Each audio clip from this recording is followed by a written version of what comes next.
Hi everybody, this is Phil Holoka from Complete Captive Management Services, and today we launch our next three-part series on stop-loss underwriting.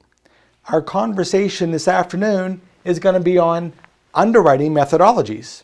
So let's jump right in.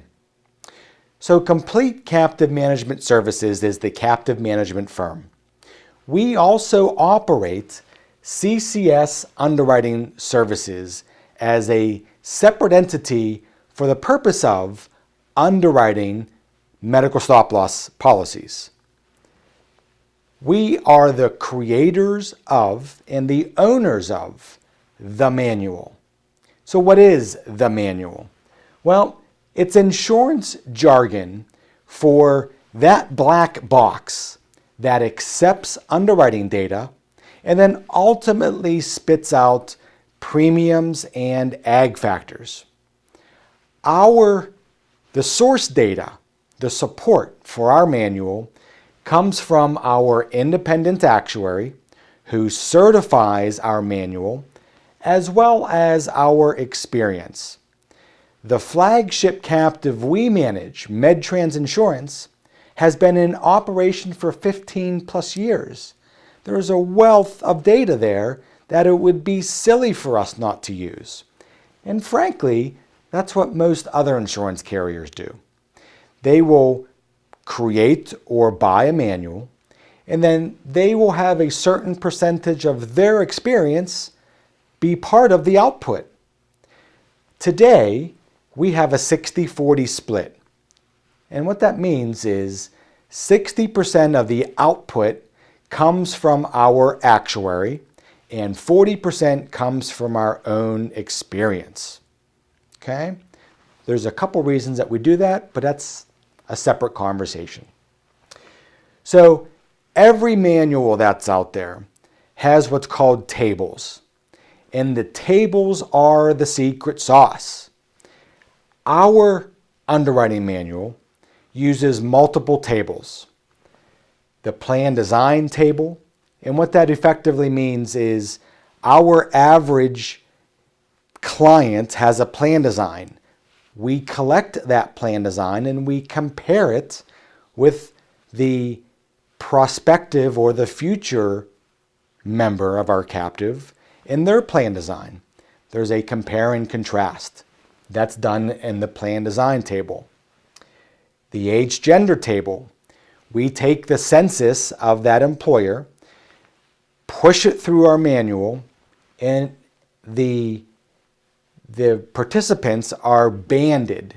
So we have a 0 to 21-year-old band, a 22 to 30-year-old band, 31 to 45-year-old band, and we place all of the employees in those various bands. And then we ultimately compare that to the experience and what the actuary says is a favorable age band.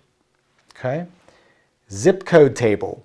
We've got 15 different tables that talk about the various zip codes all across the United States, because we know there are certain zip codes that are lower cost healthcare wise than other zip codes. So we have to take that into consideration. Medical stop-loss policy attributes. Do you want a high deductible or low deductible? Do you want an ag spec? What type of quota share do you want? So these are all elements that we need to take into consideration, which are expressed within the medical stop-loss series of tables. Industry table. We know that some industries are more risky than others. Therefore, we price them in a table. Participation table.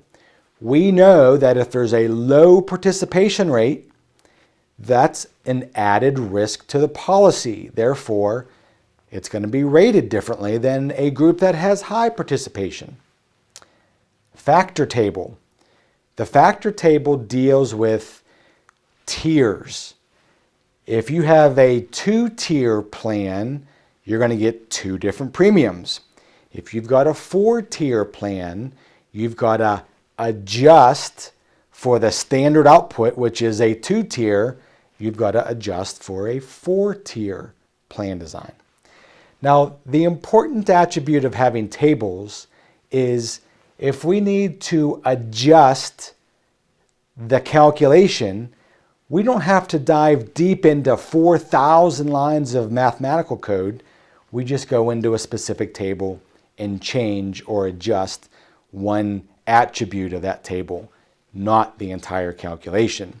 So the purpose of the tables is to respond to market adjustments that are needed, maybe on a short-term basis or a long-term basis. Okay?